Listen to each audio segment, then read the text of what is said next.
थोड़ा सा अच्छा नहीं लगता, तैयारी करने में थोड़ा सा इंटरेस्ट हट गया है। जो कि हम लोग चाहते हैं कि कुछ झारखंड का ही, कुछ बिहार का ही तैयारी करे, जो स्टेट लेवल का तैयारी करे, जिसमें हम लोग अच्छी तरह से कुछ लाइफ को कर सके।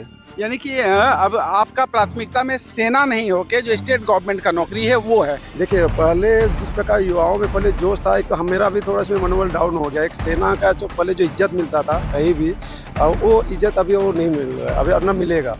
क्योंकि पहले एक सेना जब एक गाँव से फौजी से पैदा होता था 10 गाँव आते थे। अभी कहीं भी जाने के बाद यही फर्स्ट में क्वेश्चन आपके अग्निवीर के तो नहीं। अच्छा, आप तो पढ़े लिखे आदमी, एयरफोर्स रिटायरी किए। एक बात बताइए, देश है क्या? देश हम हैं, आप हैं, गुड्डा है, भागलपुर है, बिहार है, झारखंड है, सब मिला के देश है। जब मेरा भला नहीं होगा, आपका भला नहीं होगा, गुड्डा का भला नहीं होगा, बांका का भला नहीं होगा, बिहार का भला नहीं होगा, झारखंड का भला नहीं, देश का भला कैसे होगा? नमस्कार, मेरा नाम है बाबुल विवेक और स्वागत कर रहा हूँ खबरबाज पर। लोकसभा चुनाव में चुनावी मुद्दों को जानते समझते हम पहुँच गए हैं गोड्डा। ये गोड्डा कॉलेज है और यहाँ पर बहुत सारे युवा आपको दिखेंगे जो अलग अलग क्षेत्र की तैयारी कर रहे हैं। कुछ युवा तो यहाँ पर फुटबॉल खेल रहे हैं, कुछ युवा यहाँ पर अलग अलग खेल खेल रहे हैं, वहीं कुछ युवा यहाँ पर सेना की तैयारी करते हुए भी आपको नजर आ जाएंगे।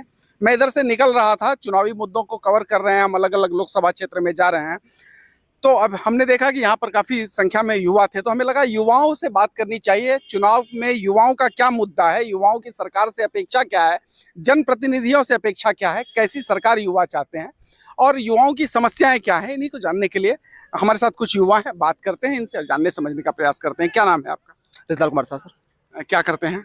हम डिफेंस की तैयारी कर रहे हैं अभी। डिफेंस की तैयारी कर रहे हैं। रहने वाले कहाँ के हैं आप? हम चिनाड़ा गछान से रहने वाले हैं, बस गोड्डा में रहते हैं, यहाँ पे स्टडी करते हैं। अच्छा, तो लोकसभा क्षेत्र आपका क्या होता है?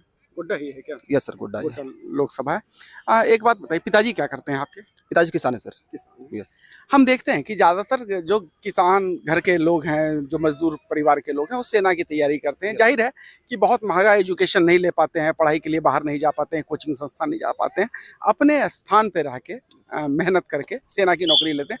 लेकिन 2014 के बाद जब मोदी जी की सरकार आई, तो उसके बाद अग्निवीर नाम का एक स्कीम लेके आई। तो अग्निवीर के बारे में आप लोगों का क्या मानना है? सर, अग्निवीर को लेके एक तकलीफ होती है कि अग्निवीर में हम जा रहे हैं अगर, तो 4 साल के बाद हमको रिटायर किया जा रहा है। ऐसे सरकार ने भी नियम बनाई है ऐसे, जो कि हम लोग को थोड़ा तकलीफ होता है आर्मी की तैयारी करते हुए। जो कि डिफेंस लाइन को थोड़ा सा अच्छा नहीं लगता, तैयारी करने में थोड़ा सा इंटरेस्ट हट गया है। जो कि हम लोग चाहते हैं कि कुछ झारखंड का ही, कुछ बिहार का ही तैयारी करे, जो स्टेट लेवल का तैयारी करे, जिसमें हम लोग अच्छी तरह से कुछ लाइफ को कर सके। यानी कि अब आपका प्राथमिकता में सेना नहीं हो के जो स्टेट गवर्नमेंट का नौकरी है वो है कि आप इस तरह से दौड़ेंगे तो सेना की नौकरी तो आप ट्राई करेंगे ही, लेकिन ज़्यादा प्रायोरिटी बिहार पुलिस या जो जवान की नौकरी यहाँ मिलती है उसकी है, वो है। Yes sir. अच्छा, एक बात बताइए कि ये जो अग्निवीर का स्कीम मोदी जी लेके आए, 4 साल का है, तो इसको आप क्या मानते हैं? इससे गाँव घर में जो युवा है वो उनको क्या लगता है, अग्निवीर सही है या पहले का सही था? सर, एक प्रकार से देखा जाए तो पहले का ही सही था, जो कि अच्छा खासा था पहले के। जैसे कि कोई भी लड़का यदि जॉब कर लेता था, मैंने ले लेता था जो जॉब, अब तो फिर उसको एक सोचना नहीं पड़ता था भविष्य से लेके। बस अभी सोचना पड़ रहा है कि अगर हम जॉब भी कर रहे हैं तो 4 साल के बाद हमको रिटायर किया जाएगा, तो उसके बाद हमको कुछ करने के लिए कुछ बिजनेस या कुछ मैंने देखना पड़ेगा। फिर मतलब फिर से आपकी नौकरी जो है 4 साल के बाद फिर से आपको नया करियर शुरू करना पड़ेगा। अच्छा, युवाओं की अपेक्षा पे सरकार कैसी होनी चाहिए? युवा क्या सोचता है, कैसी सरकार होनी चाहिए? सर, जैसे जनता को सुने, जनता की जो समस्या को करे, समाधान करे, ऐसे चाहिए सरकार। सर, तो आपको लगता है अभी लोकसभा के लिए चुनाव हो रहा है, तो मोदी जी की सरकार पिछले 10 साल से है, तो वो कैसा जनता की अपेक्षाओं पे काम किए? सर ऐसे अभी तो फिलहाल अभी कोई समस्या नहीं हुई है बस, लेकिन थोड़ा सा सुधार करना चाहिए मोदी जी को। थोड़ा इस सब में थोड़ा सा डिफेंस लाइन में थोड़ा सा कि सुधार करे, कुछ कम से कम पेंशन वेंशन मिलना चाहिए रिटायर के बाद। अच्छा, ये मोदी जी का और जो योजना है, मोदी जी का और जो काम है, तो उसको लेके आप क्या सोचते हैं? ओवरऑल मोदी सरकार ने कैसा काम किया? सर ऐसे सही है सर, ऐसा कोई तकलीफ नहीं है। तो कौन सा काम आपको लगता है जो अच्छा काम मोदी जी ने किया हो? जैसे कि देखा जाए तो बाहरी विदेशी के से बहुत आगे जा चुके हैं, जो कि कांग्रेस की सरकार इतना नहीं कर पाए थे 10 साल में, जो कि मोदी करके दिखाए हैं। अच्छा, एक युवा होने के नाते आपको नहीं लगता कि जब कांग्रेस थी, कांग्रेस ने एजुकेशन पे इतना काम किया, IITs खोले, एम्स खोले, अलग अलग संस्थान पढ़ाई के लिए बहुत सारे खोले, इसरो की स्थापना की, जिससे हम चंद्रयान मंगलयान तक बना पाए और जा पाए, परमाणु शक्ति संपन्न राष्ट्र, कांग्रेस के ज़माने में कांग्रेस ने परमाणु बम बना लिया था, तो काम तो कांग्रेस ने भी किया था। हाँ, कांग्रेस ने काम किया था। तो मोदी जी ने क्या कोई यूनिवर्सिटी, कोई कॉलेज ऐसा आपको लग रहा है कि कोई यूनिवर्सिटी या इस तरह की स्थापना मोदी सरकार में हुई है? सर ऐसे बहुत किए हैं बस, लेकिन उतना नहीं बोल सकते हैं। आपका नाम क्या है? वीरेंद्र कुमार, क्या करते हैं आप? डिफेंस का तैयारी करते हैं। तैयारी करते हैं। तो आपसे भी मेरा वही सवाल है, अग्निवीर को लेके आप क्या मानते हैं? अग्निवीर में थोड़ा सा त्रुटि है, लेकिन क्या कीजिएगा, जॉब 4 साल का हो या 1 दिन का हो, करना तो पड़ेगा। तो क्या जो ये आया है अग्निवीर का स्कीम आया है, इसके बाद क्या सेना से आप लोगों का कुछ ध्यान भटका है युवाओं का, कि युवा आप भी उसी जोश खरोश के साथ सेना की तैयारी करते हैं? थोड़ा सा ध्यान भटका है सर, इस बात नहीं है, लेकिन आर्मी है तो करना तो पड़ेगा ही। अच्छा, घर आपका गोड्डा लोकसभा ही है? जी सर। आपके सांसद कैसा काम किए हैं? सांसद बहुत अच्छा काम किए हैं सर। क्या क्या काम किए हैं जैसे? जैसे में रेलवे हो गया, एम्स हो गया, 4 लाइन हो गया, और बहुत सारे विकास किए हैं सर। अच्छा अच्छा। और मोदी जी का काम कैसा है? मोदी जी का काम हमको बहुत अच्छा लगा सर। कौन कौन सा काम अच्छा लगा? बहुत सारे विदेश नीति, और मतलब हर चीज़ किसान को भी थोड़ा। जो किसान सम्मान निधि वगैरह आ रहा है, यस सर। जो 500 रुपये महीने आता है। Yes sir. अच्छा अच्छा, तो ये सब काम अच्छा हुआ है। जी सर। तो अग्निवीर स्कीम को लेकर क्या लगता है कि इसमें कुछ सुधार होना चाहिए, या इस रूप में स्वीकार है युवाओं को? सुधार तो होना चाहिए सर, 4 साल अच्छा नहीं है सर, परमानेंट होना चाहिए। परमानेंट होना जी चाहिए। सर। हमारे साथ यहाँ पर कोच भी हैं जो बच्चों को तैयारी कराते हैं सेना की, इनसे भी बात करते हैं। क्या नाम है आपका? मैं रिटायर्ड इंडियन आर्मी हवलदार उमेश प्रसाद साहब, मैं इस गोड्डा डिफेंस जो इंस्टीट्यूट है, एकेडमी यहाँ चला रहा हूँ। अभी इन सभी बच्चों को यहाँ पर जितने भी डिफेंस लाइन में एयरफोर्स, नेवी, आर्मी, बिहार दरोगा, झारखंड दरोगा, झारखंड पुलिस, एसएससी, सब चीज़ के यहाँ पर प्रिपरेशन दे रहा हूँ, ट्रेनिंग दे रहा हूँ। कितने साल से ट्रेनिंग दे रहे हैं? मैं लगभग 3.5 साल से यहाँ ट्रेनिंग दे रहा हूँ। 3.5 साल से दे रहे हैं। तो अग्निवीर स्कीम आने के बाद आपने ट्रेनिंग यहाँ पे शुरू किया है? जी, अग्निवीर से पहले मैं किया था, लेकिन उसी दौरान बीच में फिर आर्मी अग्निवीर का वो चालू कर दिया गया। कर दिया गया। तो क्या मानते हैं अग्निवीर को लेके? हम देखते हैं युवाओं में, और खास करके सेना की जो तैयारी करने वाले लोग हैं उनमें काफी असंतोष लगता है। तो आपको क्या लगता है, आप क्या पाते हैं युवाओं से, क्योंकि काफी युवा आपके संपर्क में हैं, तो आपको क्या लगता है? देखिए, पहले जिस प्रकार युवाओं में पहले जोश था, एक तो मेरा भी थोड़ा इसमें मनोबल डाउन हो गया। एक सेना का जो पहले जो इज्जत मिलता था कहीं भी, वो इज्जत अभी वो नहीं मिल रहा है, अभी और न मिलेगा। क्योंकि पहले एक सेना, जब एक गांव से एक फौजी जब पैदा होता था 10 गांव आते थे। अभी कहीं भी जाने के बाद यही फर्स्ट में क्वेश्चन है, आपके अग्निवीर के तो नहीं? यही क्वेश्चन आता है सबसे पहले। उसमें क्या है, तो पहली बात जो हमारे देश के लिए भी हम उसमें तो हम ये चाहते हैं, देश के लिए भी उतना जो एक होता है सुरक्षा के दृष्टि से देखें तो हम उतना अच्छा नहीं मानते। क्योंकि जो 4 साल के दौरान में जो हम लोग फौज में, जो जैसे हम लोग आर्मी में से थे, तो उसमें क्या 5 साल तो एक रंगरूट माना जाता था। 5 साल के अंदर उसको कुछ उस प्रकार का नॉलेज नहीं था, अंडर 5 साल के बाद कुछ उसको एक्सपीरियंस, एक तजुर्बा मिलता है कि हमको देश को कैसे रहना, कहाँ हमको एम्प्लॉय होना है, किस प्रकार का ऑपरेशन करना है, किस प्रकार का अम्बुश लगाना है, किस प्रकार का हमको, जैसे अदर देश हमारे अटैक कर रहा है तो हमको कैसे उस प्रकार से हमको मतलब उसके साथ हमको लड़ना है। तो इस प्रकार का 4 साल में उसके पास क्या उसका तजुर्बा मिलेगा।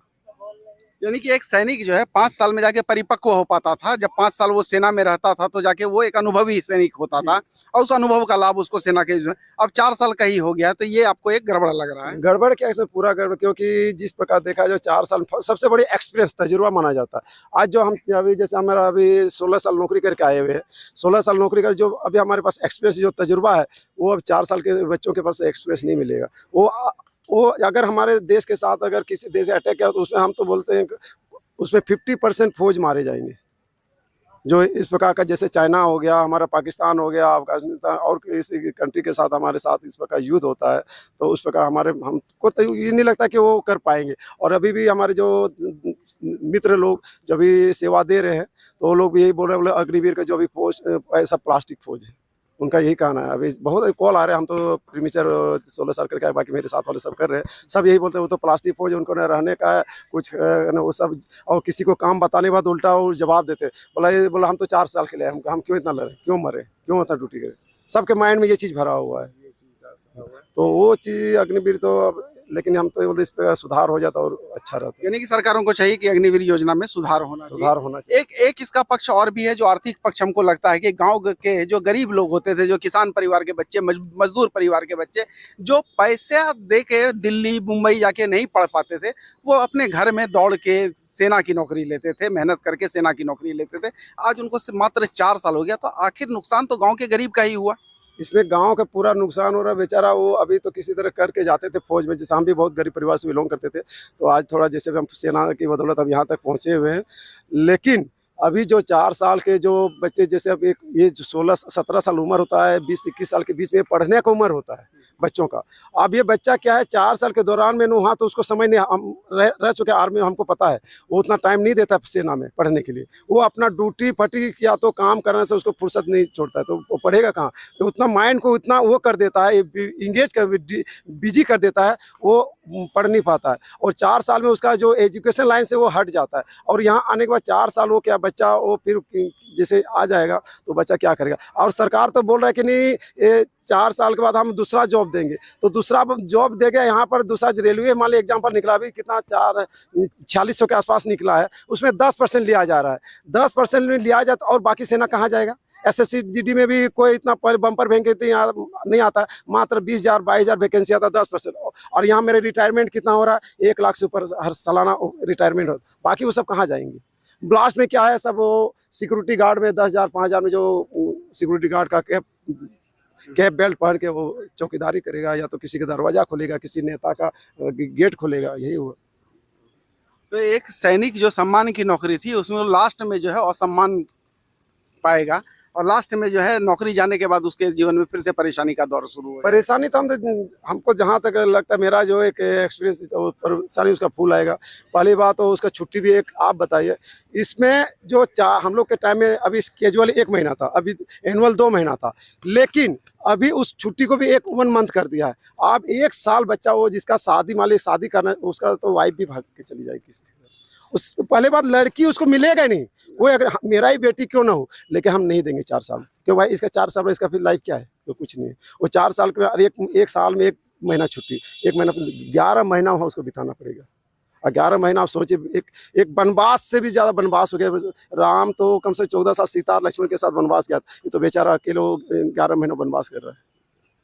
अच्छा, एक बात बताइए कि आप तो काफ़ी युवाओं से मिल रहे हैं, आप खुद भी अभी सेना में नौकरी कर चुके हैं, तो मोदी जी का काम कैसा है, मोदी सरकार का काम कैसा है? क्योंकि लोकसभा चुनाव है 1 तारीख को गोड्डा में भी, तो हम लोग लोकसभा चुनाव का भी हाल ले रहे हैं। मोदी सरकार के काम को आप किस रूप में देखते हैं?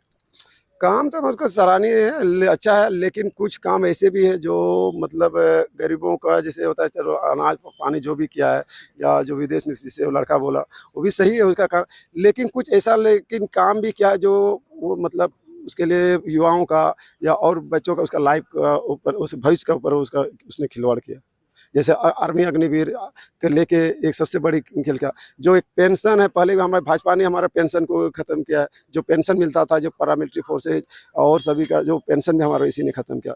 लेकिन हमारे जो ये पेंशन क्यों हम लोग के ऊपर ही क्यों आता है, बाकी नेताओं के ऊपर क्यों नहीं आता ये चीज़। भाई वो 1 दिन के लिए भी अगर बनता है तो उनके लिए पेंशन लागू क्यों, या सिर्फ सेना, पहली बात सेना के ऊपर ये क्यों आया। आज सेना सलाई देश, सेना के ऊपर पूरा देश टिका हुआ है। सेना मर्द कितने की माँ, कितने की बहन, कितने की बेटी की चूड़ी चिल, किसी की सिंदूर मिट गया, वो अपना कुर्बानी दिया, और आज उसके बेचारा उस ये सेना के ऊपर वो अग्निवीर ला के वो खड़ा कर दिया। इस अग्निवीर को लेकर मैं भी विरोध करता हूँ कि इस चीज़ को खत्म होना चाहिए। अच्छा, कांग्रेस कहती है कि वो आएगी तो पुरानी पेंशन स्कीम नीति को लागू करेगी, तो आपको क्या कांग्रेस पे भरोसा है? अभी ये चीज़ हम लोग कैसे अभी बोल सकते हैं, तो अब उनके ऊपर क्या उसका मन की बात है, क्या करेगा नहीं करेगा। तो हर चीज़ बोलता है कि हम ये कर देंगे वो कर देंगे, लेकिन करता कहाँ कोई। नहीं, कांग्रेस ने कहा कि अगर हमारी सरकार आई तो सबसे पहले तो अग्निवीर खत्म करेंगे और पुरानी ओल्ड पेंशन स्कीम को लागू करेंगे हम लोग, क्योंकि ये दोनों चीज़ को कांग्रेस सही नहीं मानती है। तो क्या आप लोग कांग्रेस के ऊपर यकीन करेंगे? देखिए, अगर इस प्रकार बोल अगर कर दे तो बहुत अच्छा है। हम तो यकीन तो देखो हम क्या पर जानता, अब समझेंगे लोग के मन में क्या है, अब यकीन करेगा नहीं। जैसे मोदी हमारा जैसे बोल रहा हम ऐसे करेंगे वैसे करेंगे, लेकिन किया कहाँ कुछ।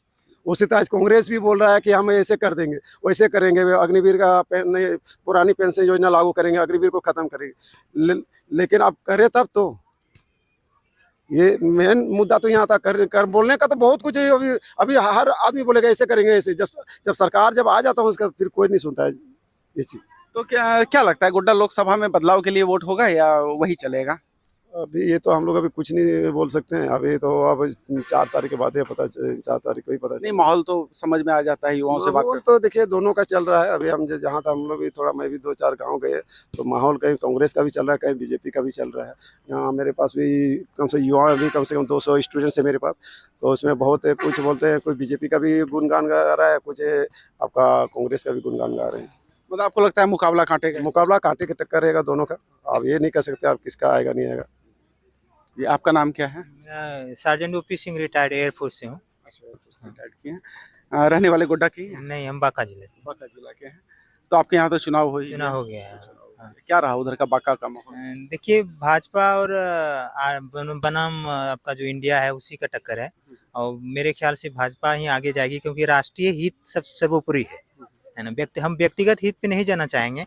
व्यक्तिगत हित अलग अलग लोगों का अलग अलग हो सकता है, लेकिन राष्ट्रीय हित सर्वोपरि है, तो राष्ट्र के नाम पे भाजपा ही आगे जाने की संभावना है। अच्छा, आप तो पढ़े लिखे आदमी, एयरफोर्स रिटायरी किए। एक बात बताइए, देश है क्या? देश हम हैं, आप हैं, गोड्डा है, भागलपुर है, बिहार है, झारखंड है, सब मिला के देश है। जब मेरा भला नहीं होगा, आपका भला नहीं होगा, गोड्डा का भला नहीं होगा, बांका का भला नहीं होगा, बिहार का भला नहीं होगा, झारखंड का भला नहीं, देश का भला कैसे होगा? मतलब देश का भला हम ये बोल रहे हैं कि हम सभी लोग को आप संतुष्ट नहीं कर सकते हैं, लेकिन है कि अधिकतम लोग को आप संतुष्ट कर सकते हैं। आप यदि एडमिनिस्ट्रेशन में हैं तो आप अधिकतम लोगों की सेटिस्फेक्शन के लिए काम कर सकती है। उसमें भी जो देखिए, व्यक्तिगत हित अलग होता है, राष्ट्रीय हित अलग होता है। तो राष्ट्रीय हित में ही अधिकतम लोगों का बोलते हैं ना, अधिकतम लोगों का अधिकतम सुख, इसी मतलब प्रिंसिपल पे अभी शासन एडमिनिस्ट्रेशन चलती है। तो यही है मतलब। तो मोदी जी की ऐसी कौन सी नीतियां हैं जो अच्छी लगी मोदी सरकार? मोदी जी का जैसे सैन्य नीति हो गया, हमको अच्छा लग रहा है, और राष्ट्रीय नीति, विदेश नीति, वो राष्ट्र के नाम पे जितने भी, जैसे जो भी कांग्रेस का अधूरा कार्य था, कांग्रेस ने बहुत सारे कार्य शुरू किए थे लेकिन वो पूरा नहीं हो पाए थे, इन्होंने उनको पूरा किया। तो ये हमको उनकी विदेश नीति अच्छी लग रही है। रणनीति, जो दूसरे देशों के साथ संबंध है, वो बहुत अच्छा है उनका, और अपने देश के मतलब राष्ट्रीय हित के लिए वो बहुत सारे काम कर रहे हैं। जैसे संविधान समीक्षा आयोग भी बनाए हुए है, समान नागरिक संहिता लाने के लिए वो काम कर रहे हैं। और जैसे अभी देखिए, अभी जो आपराधिक कानून संहिता थी, उन्होंने उनको अभी चेंज किया है। जम्मू कश्मीर में जो 370 था, उनको विशेष राज्य का दर्जा था। एक ही देश में 2 तरह की शासन पत्तियां थी, उनको समाप्त कर दिया। सर, वो तो अभी भी है सिक्किम में।